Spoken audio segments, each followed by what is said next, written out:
Bapak Ibu guru karyawan dan anak-anakku yang terkasih. Hari ini bangsa Indonesia memperingati Hari Sumpah Pemuda yang ke-92. Pada bulan ini juga bangsa kita memperingatinya sebagai bulan bahasa. Secara sederhana, di SMA Pangudilur Santo Yosef Surakarta memperingati bulan bahasa ini dengan menyelenggarakan 2 lomba, yaitu lomba membaca puisi dan lomba membuat poster dengan tema Anak Yosef Bangga Berbahasa Indonesia. Pada kesempatan ini, kami, Panitia Bulan Bahasa tahun 2020, ingin menyampaikan pengumuman pemenang untuk lomba membaca puisi dan lomba membuat poster. Untuk penyampaian pemenang lomba akan diwakili oleh juri tamu, yaitu untuk lomba membaca puisi akan disampaikan oleh Saudara Patmo Adi. Beliau ini adalah alumni Yosef atau Yosefer tahun 2006 dan saat ini beliau menjadi dosen di Universitas Brawijaya Malang. Sedangkan untuk lomba membuat poster, penyampaian pengumuman pemenang akan disampaikan oleh Saudara Rendia Adi. Beliau ini adalah Yosefer tahun 2009 dan saat ini beliau menjadi dosen DKV ISI Surakarta. Mari kita simak pengumuman bersama-sama. Halo teman-teman dari SMA Pangudilur Santo Yosef. Salam jumpa, salam kenal dengan saya. Nama saya Rendia Adi Kurniawan, biasa dipanggil Rendia atau Randy. Monggo, mau dipanggil yang mana saja boleh. Saya merupakan alumni dari SMA Pangudilur Santo Yosef. Dulu saya lulus dari SMA Pangudilur Santo Yosef pada tahun 2009. Lalu kemudian saya melanjutkan pendidikan saya di bidang yang saya sukai, di bidang yang saya cintai, yaitu bidang desain komunikasi visual, seni visual di ranah kesenian yang memang mengutamakan visual. Lalu kemudian hingga akhirnya sekarang saya dapat bekerja sebagai dosen di Institut Seni Indonesia Surakarta atau ISI Surakarta, tepatnya di program studi Desain Komunikasi Visual di Fakultas Seni Rupa dan Desain. Jadi saya ngajarnya di kampus 2 ISI Surakarta. Jadi kalau ISI ada 2 kampus 1 yang Kentingan dekat UNS, lalu ini di kampus 2 yang di Ring Road yang ada pagodanya. Nanti kapan-kapan kalau teman-teman sempat silahkan bermain, tapi karena pandemi mungkin tidak dalam jumlah yang banyak bisa bermain di sana. Nanti kita jalan-jalan, nonton-nonton kampus, sekaligus juga mungkin bisa berkenalan lebih jauh lagi tentang apa sih prodi desain komunikasi visual. Karena saya lihat banyak dari lulusan SMA Pangudilur Santo Yosef yang kemudian berkuliah di prodi tersebut. Karena ya prodi tersebut cukup asik dan sekarang mungkin bagi saya prodi ini ilmunya punya kesempatan yang cukup luas di dalam mencari pekerjaan karena semua sekarang membutuhkan desain komunikasi visual. Jadi gimana ya? Jadi awalnya beberapa waktu yang lalu saya dihubungi oleh Bu Agatha, Bu Maria dan Bu Rita untuk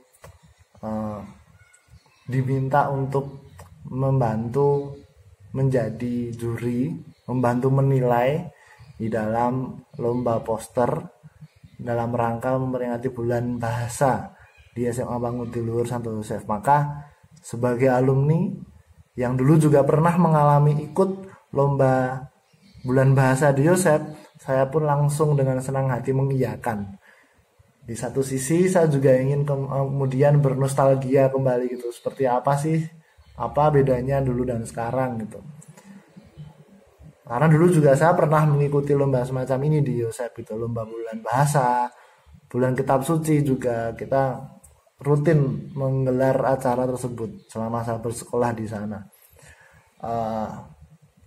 Sudah ada beberapa karya yang masuk, banyak karya yang masuk dalam artian kalian post di Instagram lalu tag ke Instagram resminya Santo Yosef, lalu juga dengan memberikan hashtag yang sudah ditentukan panitia. Dari hashtag tersebut kemudian saya bisa melihat karya-karya yang memang diajukan untuk mengikuti lomba poster bulan bahasa ini. Saya cukup senang melihat hasil yang dibuat oleh teman-teman sekalian. Saya cukup bergembira. Saya cukup istilahnya ada satu kesenangan di hati gitu. Ada satu rasa wah, tampaknya kemudian nanti bibit-bibit desainer yang muncul dari SMA Santo Yosef cukup banyak dan cukup bervariasi dengan berbagai style desain yang dimiliki, dan itu membuat saya cukup excited untuk melihat wah bagus-bagus nih karyanya, wah keren-keren nih karyanya gitu. Karena memang teman-teman sekalian menciptakan atau mengkreasikan poster tersebut dengan kreativitas yang sungguh sangat keren gitu, dan saya memberikan apresiasi yang sangat tinggi untuk teman-teman sekalian yang ikut lomba, karena kalian telah berani ikut mengekspresikan apa yang kalian ingin ekspresikan, kalian kreasikan, kalian desain, lalu kalian berani untuk mempost tersebut di Instagram. Tidak banyak orang yang berani melakukan hal tersebut, dan kalian adalah salah satu orang yang berani untuk memposting karya kalian di Instagram. Dan sampai sekarang pun keberanian itu juga sering kami pupukkan ke mahasiswa, agar mahasiswa berani untuk memposting karya yang mereka buat, pede dengan karya yang mereka buat, agar mereka berani mau untuk istilahnya bukan show off, bukan pamer, cuman kemudian media sosial kita gunakan sebagai media untuk menunjukkan karya kita, sehingga kemudian masyarakat umum, target audience, calon klien potensial bisa melihat perkembangan desain kita seperti apa, dan itu cukup penting bagi kehidupan seorang desainer. Poster seperti yang kita tahu merupakan salah satu seni visual yang cukup menyenangkan untuk dibuat, walaupun demikian juga cukup tricky, karena kemudian poster yang baik adalah poster yang mampu mengkomunikasikan pesan apa sih yang ingin kita sampaikan ke target audiens kita dalam poster tersebut. Dan itu butuh, di ilmu kami butuh pemahaman yang cukup dalam tentang bagaimana target audiens kami atau orang yang kami tuju, untuk apa pesan yang kita ingin sampaikan ke orang tersebut. Riset audiens adalah satu hal yang cukup mendalam untuk dipelajari. Cuman memang itu tadi, bagaimana kemudian poster mempunyai suatu fungsi yang berfungsi dengan baik di audiens gitu. Karena kalau kita tahu, kalau kita pelajari, poster punya banyak jenis.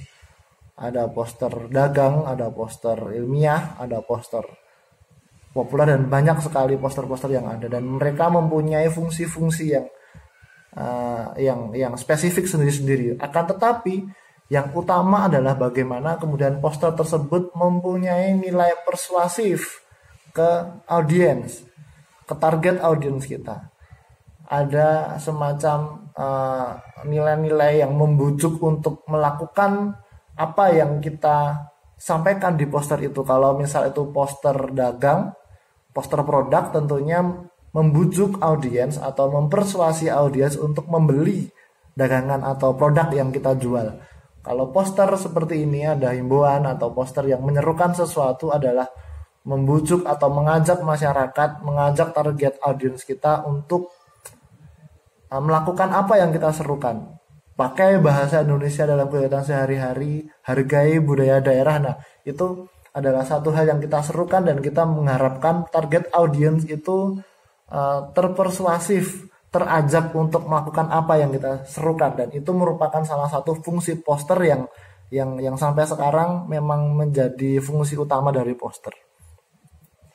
Di kesempatan kali ini banyak dari teman-teman yang apa namanya, yang membuat poster dengan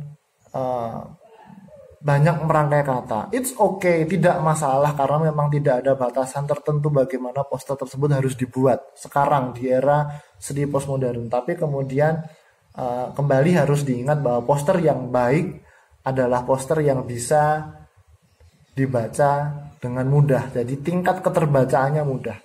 Ilustrasi itu membantu audiens juga untuk memahami apa yang ingin kita sampaikan. Jadi sebenarnya yang terutama dalam poster adalah headline-nya. Headline. Jadi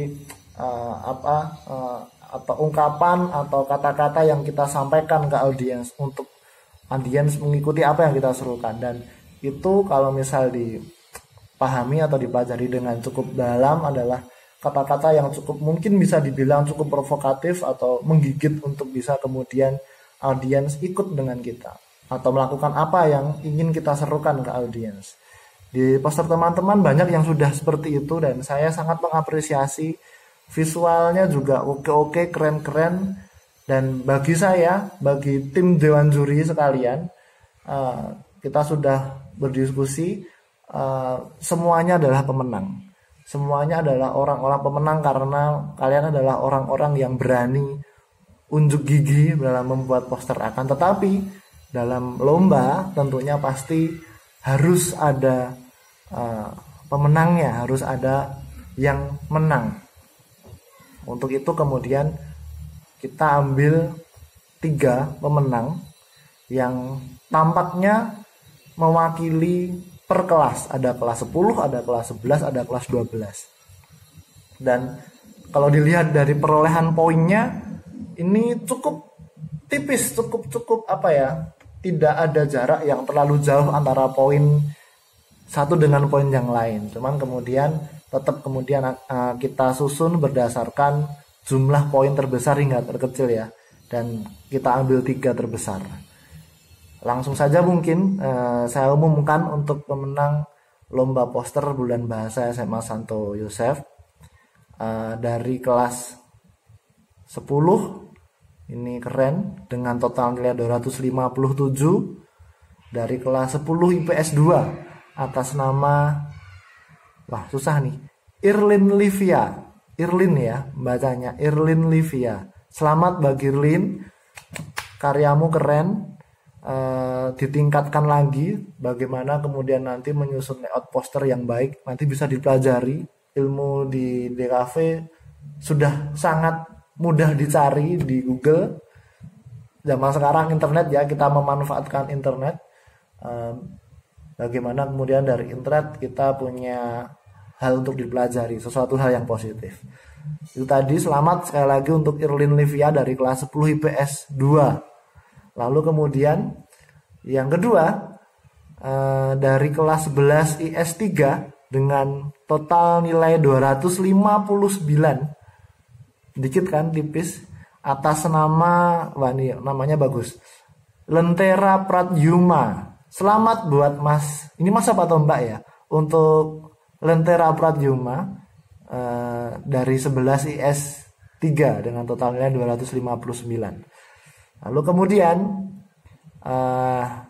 yang nilainya cukup tinggi juga dengan total nilai 260, itu kan tipis banget, dari 259 ke 260 dari kelas 12 bahasa, yaitu atas nama Antonia Clarista.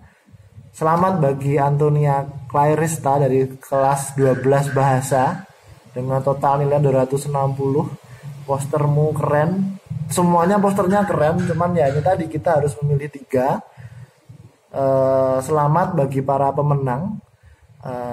Terus asah bakatmu, terus apa ya istilahnya, jadi terus tingkatkan skillmu dalam membuat suatu seni visual. Jangan takut untuk menunjukkan karyamu ke ranah sosial, dalam artian post di media sosial kalian masing-masing. Jangan takut menerima kritikan, jangan takut menerima masukan dari audiens, karena bagaimanapun juga berarti jika kemudian ada orang yang mengkritik atau ada orang yang memberi masukan, percayalah bahwa sesungguhnya orang tersebut adalah orang yang peduli dengan kamu gitu.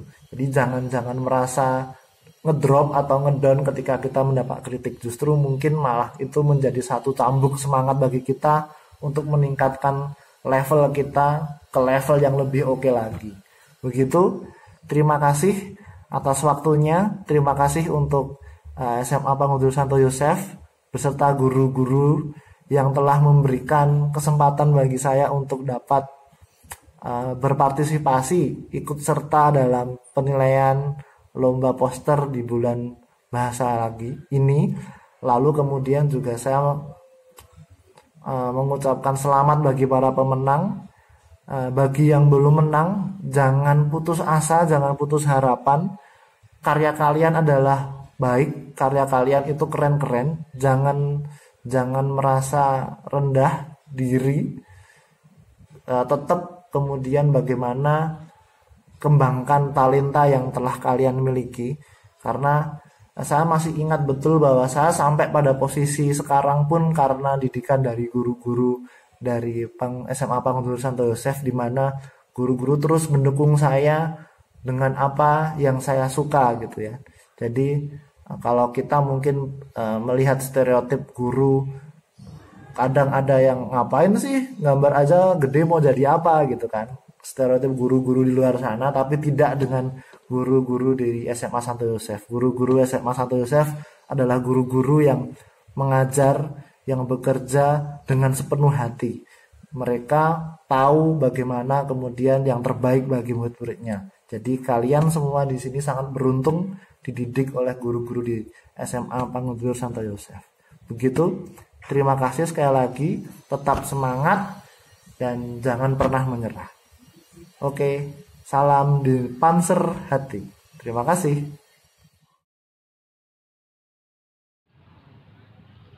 Halo, salam siswa-siswi SMA Pangudur Santo Yosef semuanya. Salam kenal, nama saya adalah Yohanes Patmo Adi Nugroho, atau yang lebih dikenal dengan nama Patmo Adi, atau yang memiliki nama pena kalong gede. Saya adalah alumni SMA Pangudur Santo Yosef, lulus tahun 2006. Dulu masuk Yosef tahun 2003 dan kemudian masuk di jurusan bahasa. Sekarang ini saya ada di Malang. Sekarang saya bekerja sebagai dosen di Fakultas Ilmu Budaya Universitas Brawijaya. Beberapa hari yang lalu, Bu Neni itu menghubungi saya untuk menemani Pak Joko dan Bu Padma menjadi juri pembacaan puisi, juri lomba pembacaan puisi. Nah, sudah ada beberapa karya, kalau tidak salah ada 17 atau 18 karya begitu ya, yang masuk ke Instagram dengan hashtag lomba puisi bulan bahasa SMA Santo Yosef begitu ya, kurang lebih itu ya. Nah, lalu saya lihat puisi-puisi itu, saya dengarkan dengan seksama, bagus-bagus, menarik gitu ya. Ada yang membaca dengan sangat deklamatis, ada yang mencoba mencari gaya-gaya baru pembacaan puisi, luar biasa. Dan dari kurang lebih 17-18 video itu, pembacaan itu, ada 3 puisi yang dibacakan. Puisi karya Padma, puisi karya, tapi bukan Patmo Adi loh, Padma, Bu Padma. Lalu kemudian puisi karya Trihar. Saya tidak tahu Trihar ini siapa, tapi saya menebak ini Pak Trihar Sono ini kalau nggak salah, ini Pak Tri ini pasti.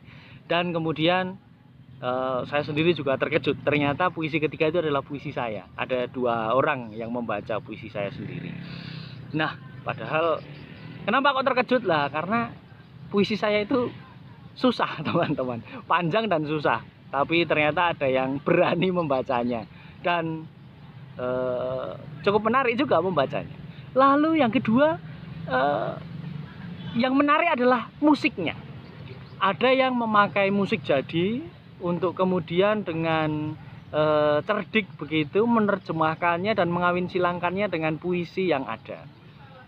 Lalu ada juga yang mencoba merasakan puisinya, lalu kemudian mengaransemen musik baru untuk kemudian mengiringi pembacaan puisi tersebut. Jos, itu bagus sekali.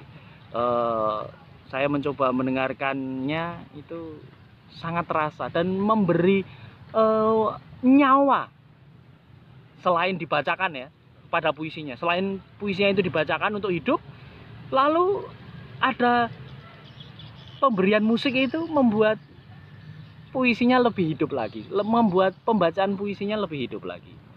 Itu menarik dan tidak mudah loh mengawin silangkan musik jadi dengan puisi yang jadi, karena masing-masing kan punya ini ya, punya nuansanya sendiri, punya maknanya sendiri. Lalu dikawin silangkan itu kan pasti ada proses adaptasi di sana, dan itu kalian berhasil melakukan.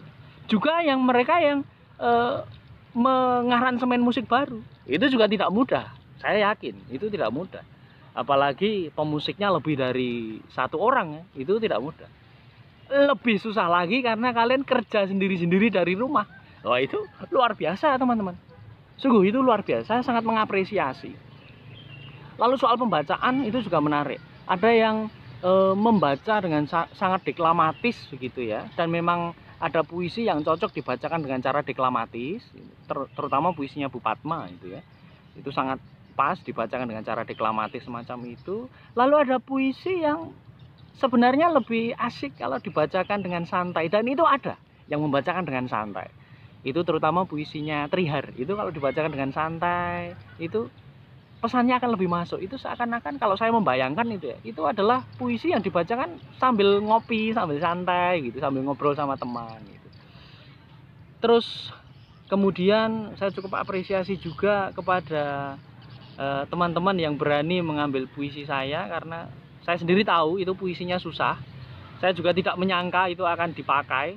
Saya bayangkan juga, wah pasti nggak akan ada yang milih membaca puisi itu. Tapi ternyata ada yang berani dan tidak terjebak. Dia yang berani mengambil puisi saya itu kemudian mencoba mencari cara-cara baru, tidak terjebak dan malah enak untuk didengarkan begitu ya. Tetapi kan nggak mungkin nih menang semua nih. Ada 17 atau 18 peserta ini kalau nggak salah kemarin ya. Nggak mungkin kan menang semua. Tentu harus ada pemenangnya. Nah ternyata masing-masing angkatan kelas 10, kelas 11, kelas 12 itu ada pemenangnya sendiri-sendiri. Jadi kelas 10 nanti akan ada satu pemenang, diambil yang terbaik. Kelas 11 juga ada satu pemenang, diambil yang terbaik. Juga kelas 12 diambil yang terbaik, diambil pemenangnya. Tentu siapa yang menang ini adalah hasil diskusi kami bertiga, tentu tidak subjektif ya. Meskipun apa yang saya ucapkan ini mungkin berdasarkan kacamata saya melihat secara subjektif, tetapi hasil pemenangnya jelas tidak subjektif. Bukan keputusan saya sendiri, tetapi keputusan kami bertiga.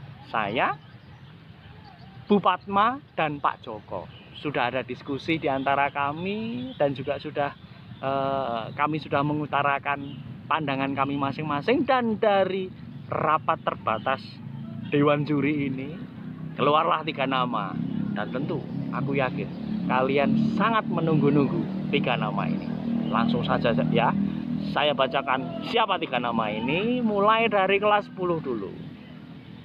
Dari kelas 10 dengan total skor 282. 10 MIPA 1 Yosefin Graciela. Lalu kelas 11 dengan total skor 290. Kelas 11 Sosial 1